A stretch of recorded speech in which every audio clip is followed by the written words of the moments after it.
And you're back at the Island Club here with Rent Gorta on RTFM. Now, I'm sitting here with Rob Tucker, and he's just beginning to tell me a few stories of his photography career, and there's a few laughs in that, especially the one with the Queen. Now, let's start with that one, because you were called up to become to take photos during the Queen's visit here in the early 80s. Is that right? Yes. Well, I think it stemmed out of I did some famous photos now. Well, they're deemed famous, or a famous incident with Prince William on the lawn with the Buzzy Bee at Government House. And then the following year, the Queen and the Duke came out for another visit around Waitangi Day. And I'd been asked by Internal Affairs to do some shots of the various parts of the tour. And then one night I was in Auckland at home, and I get a phone call from this very posh-sounding woman saying, "Are you Rob Tucker, the photographer?" And I said, "Yes." She said, "Oh, I'm such and such, working in the Queen's household, and the Queen would like you to do a job for her." And I thought it was somebody taking the mickey out of me. I said, "Oh, yeah. How much do I get paid?" She said, "Oh, no, you don't get paid." And I then realised that it probably is true. And she said, "Well, if you're interested in doing the job, you'll be briefed by the Queen in person, and there'll be an invite in the mail, and you'll get an audience at Government House with the Queen, and she'll tell you what you want." So, sure enough, a gilt-edged HR, Her Majesty's invitation came to meet at 5 o'clock at Government House. And I duly got there at 5 o'clock and was ushered into this room, and would I like a drink? And I said, there was just this he looked like a barman, and he was in there. I think he was an ex-Air Force guy with an Air Force uniform on. He said, "Please have a drink." And I said, "I'll have a beer, thanks, mate." So he gets me a beer. He said, "The Queen won't be a moment. She'll be with you shortly." So I'm halfway through my beer, and the Queen walks in, and it was quite frightening, actually. It was like meeting my mother-in-law for the first time. Is she going to bite? Is it? Anyway, she said to this gentleman serving me a drink, could she have a drink, you see? And he comes over and with a silver tray and gives her a drink. We're chatting away, and she said, "Now, I'd like you to photograph up at Waitangi for me." And she never told me why, but I had to photograph. She was meeting in the Marae meeting house there at Waitangi, all the original descendants of the signals of the Treaty of Waitangi. And she said, "As I walk around the room with the Duke, meeting all the people in the meeting house, I want you to photograph everybody I talk to."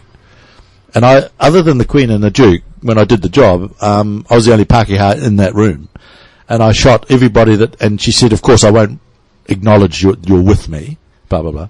Anyway, the job went really well. But at this interview, we were talking, and I said, "Mum, you must be looking forward to seeing the Wokas." And she sort of jumps back from me, and she says, "Wokas? What are Wokas?" I said, "Well, they're the Maori war canoes, the ceremonial." "Oh, yes, I'm looking forward to that."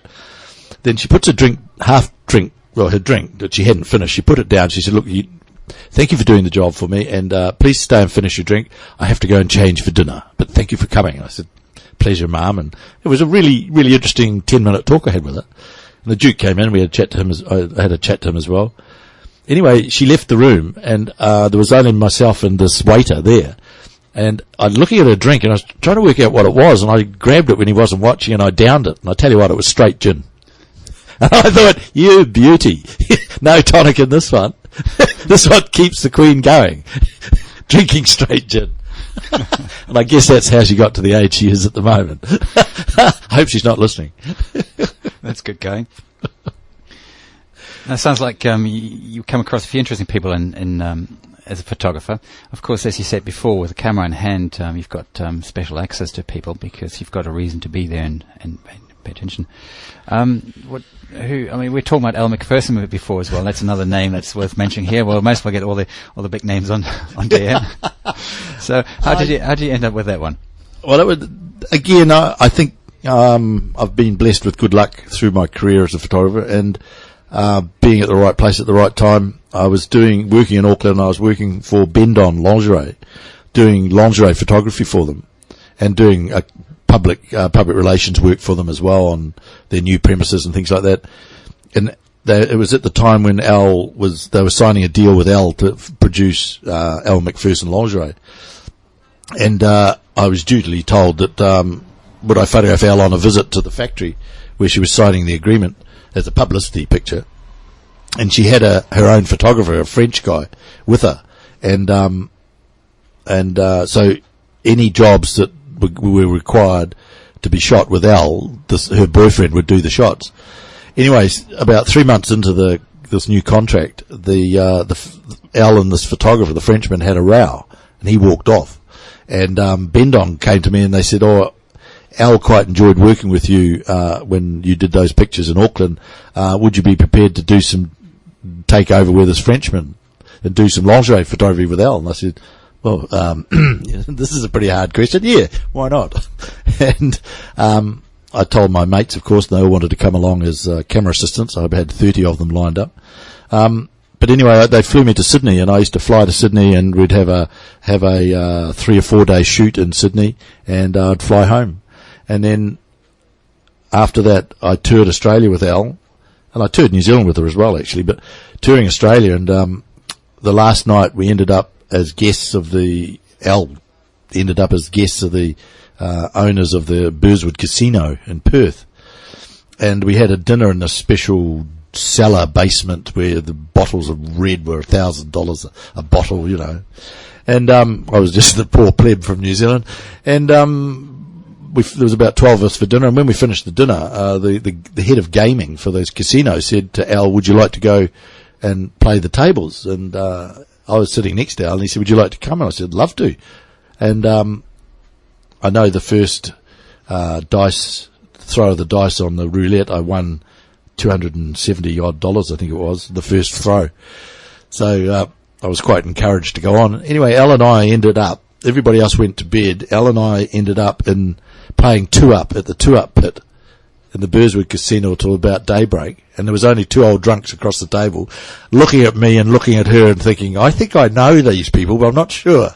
And I was only hoping that I'd meet someone I knew, you know, this is my friend Al. But I didn't meet anybody I knew. So yeah, I've met some interesting people. That sounds good.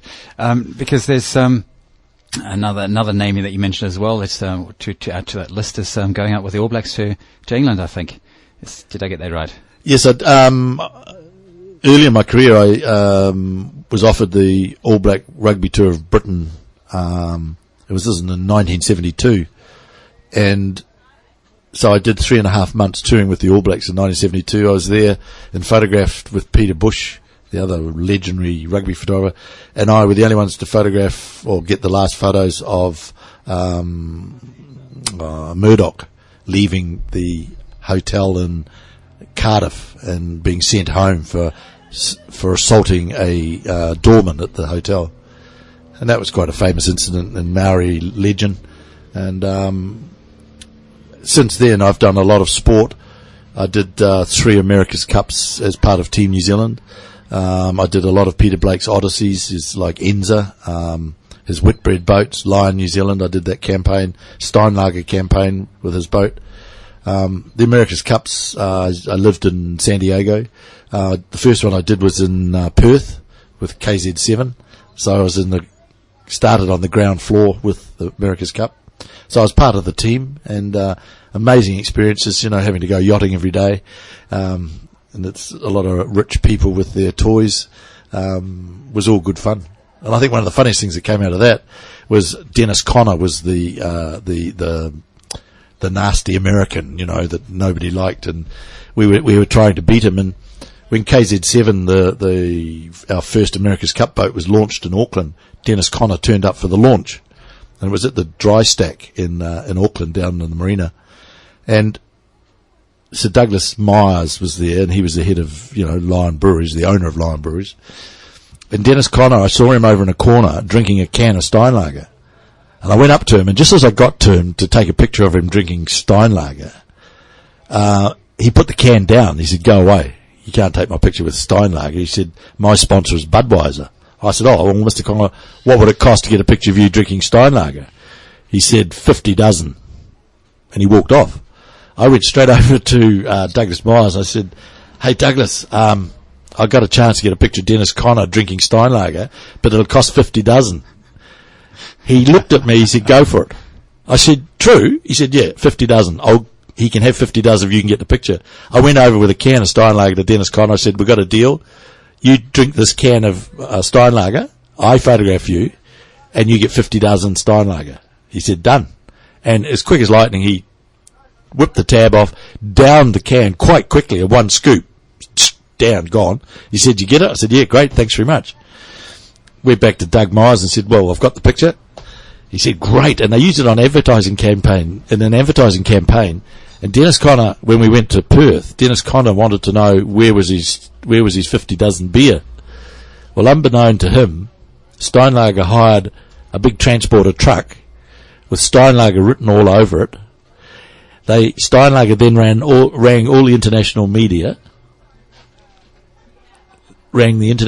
All his camera crews turned up at Dennis Conner's compound, and as the truck drove into the Budweiser compound of Dennis Conner, the world's press took pictures of him accepting 50 dozen Steinlager from New Zealand. He never spoke to me after that. You sure pulled a fast one in there. I'm speaking to Rob Tucker here on the island for his launch of the book Images of a Nation, Photographs of Great Barrier. I'm going to take a little break here with the soundtrack, and then come back with more questions, because I'd like to have some more inspiring photography here coming through you.